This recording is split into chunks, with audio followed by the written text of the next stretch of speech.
Hi, folks. Welcome to Crisco's Corner. Hi, folks. Welcome back. And those of you that are new, welcome. A couple of short videos from Trump 47 Agenda. He has on his website, DonaldJTrump.com. He lists what he calls Agenda 47 on specific policy topics. You can criticize Donald Trump for his personal life and how he carries himself all he wants to, but the meat and potatoes of any person in front of a public office is what he believes in and what he's going to do. And these are two that I picked out for now. One is on free speech, especially on the internet, and the other one is drug production here in the United States. We offshore over 80% of our drugs, mostly to China. 80% of ibuprofen, almost all of our penicillin. This is extremely dangerous, not just for the people for health reasons, but it's extremely dangerous for national security.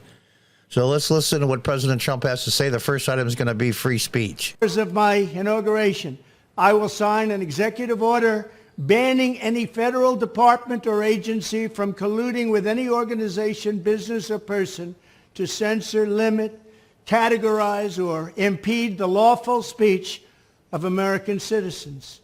I will then ban federal money from being used to label domestic speech as mis- or disinformation. And that's what it's become. It's become Big Brother. When corporations mingle together with government, that by definition is fascism. And that doesn't come from me. That comes from Benito Mussolini, basically the inventor, the creator of fascism. When government and corporations and business merge together, that is his definition of fascism.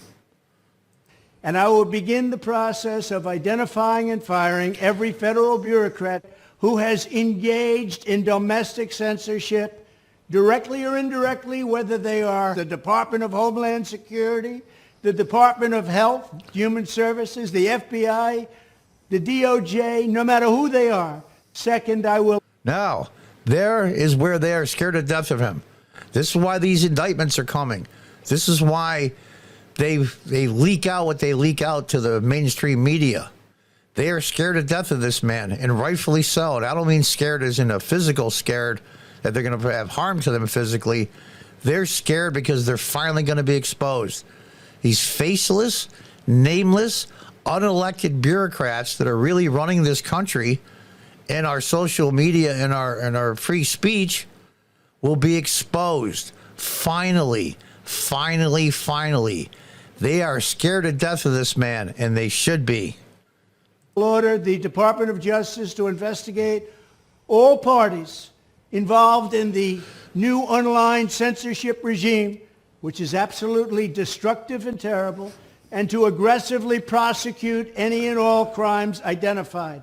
These include possible violations of federal civil rights law, campaign finance laws, federal election law, securities law, and antitrust laws, the Hatch Act, and a host of other potential criminal, civil, regulatory, and constitutional offenses.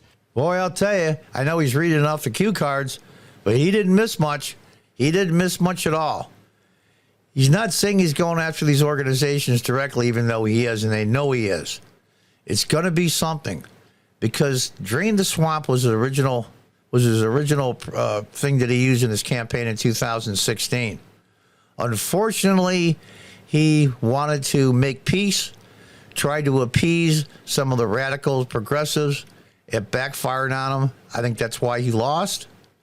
We won't go into a lot of detail because this is the website that it is, so we can't. But this time he knows. Donald Trump has a lot of faults, like all of us. But the thing of it is, one thing Donald Trump has learned from all the years in business, once you make a major mistake, you will never make that mistake again. That's one thing that Donald Trump knows. He knows perfectly well. He will never make the same mistakes again. He will go with his gut instinct, hire his own people, and fire those who have been censoring the American people, distorting information, and just drumming out the American voice, which is totally against the founding of this country and our Constitution. Let's listen on. To assist in these efforts, I am urging House Republicans to immediately send preservation letters, and we have to do this right now, to the Biden administration, the Biden campaign, and every Silicon Valley tech giant, ordering them not to destroy evidence of censorship. Now, here's the thing. Here's the thing. I don't know how many people know this. The so-called January 6th committee, they were trying to get some of that information they accumulated, video, interviews, texts, emails, assortments of things that they accumulated over time. President Trump wants to use that in his defense against one of his indictments of so-called insurrection. Now, here's the thing. Anybody that's a computer guy knows this. 1 terabyte of information is a ton of information. Mysteriously, and just, oh my gosh, what happened? 1.5 terabytes worth of evidence collected by the January 6th committee mysteriously vanished. And no one knows where it is, and no one knows where it went. But the funny part is the National Archives, the ones that raised hell with President Trump about what he had at Mar-a-Lago and got his own home raided, when they went to get those documents digitally for the National Archives, 1.5 terabytes was missing. And what did they do? They did nothing. They did. Where's them raising hell with the DOJ about the January 6th committee? Getting rid of all that evidence and all those things that should be in the National Archives. Let's check out the second agenda on here about drug production.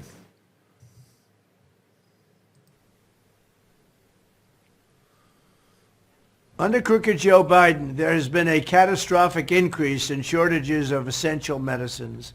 Last year, new drug shortages were up by 30%, with 295 active drug shortages just by the end of 2022 alone. It's a mess. There is currently a shortage of at least 14 critical cancer drugs in the United States. They just can't get it. And every month of delay, cancer treatment increases the risk of death by at least 10%.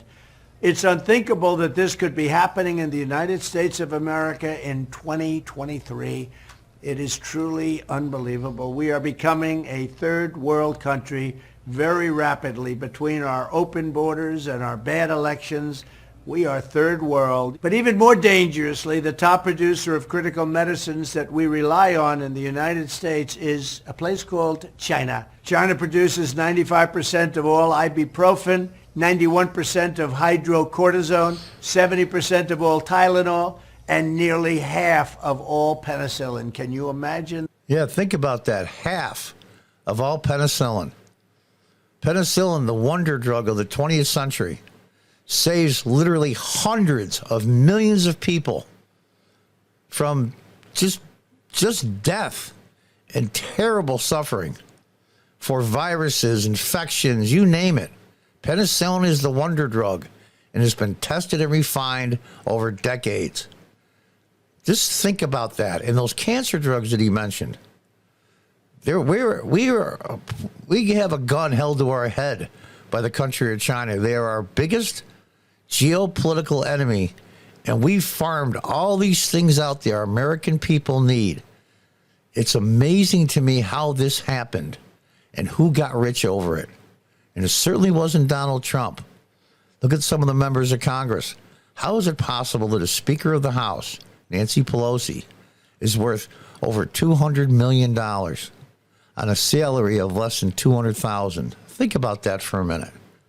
That this is not just a public health crisis, it's a national security crisis. As part of my plan to obtain total independence from China, we will phase in tariffs and import restrictions to bring back production of all essential medicines to the United States of America, where they belong. I signed an executive order to begin this process in 2020, but Biden has shamefully failed to follow through. He wants it ended. He wants to take care of China. This is a matter of tremendous urgency. American lives are on the line, and it will be one of my top priorities as president. It will also create countless new American jobs. Thank you. And there you have it. It's That's really something. Here's the thing. There's a lot of people that don't like Donald Trump. I get it. He has an abrasive personality. He's like me sometimes. He can just be a son of a bitch. And I can too. And so can't we all. But the thing of it is, though, take away the man's personality and go to DonaldJTrump.com and check out his Agenda 47 items. They're not so crazy. They're not so right-wing and dangerous to democracy as they make out. That's a lie. How can more free speech be against our democratic republic? It's insane. How do we put these drugs that we essentially need for the health of our American people? We're not even going to the fentanyl, even though that's another agenda item. I mean, he has item after item after agenda item. He's basically doing what he did in 2016. Let's just erase the mistakes that were made by the Trump and the Trump campaign in 2020 and focus on the agenda to help the American people. That's all people care about. They're getting a disconnect between inflation and what Biden and Democrats did. All these things.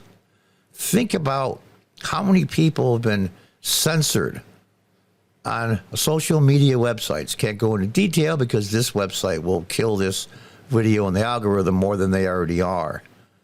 How can they allow our essential drugs for the health and the well-being of the American people to be offshored? That's bad enough, but to offshore it to our largest geopolitical enemy in the world, that's insane. Those aren't radical things. And just because it comes from Trump means it's wrong? No. Look at his agenda items. Yeah, he's bombastic. Yeah, he says things sometimes he shouldn't. But I don't care. It's like the old TV show House. The guy was a son of a bitch, but he was a genius.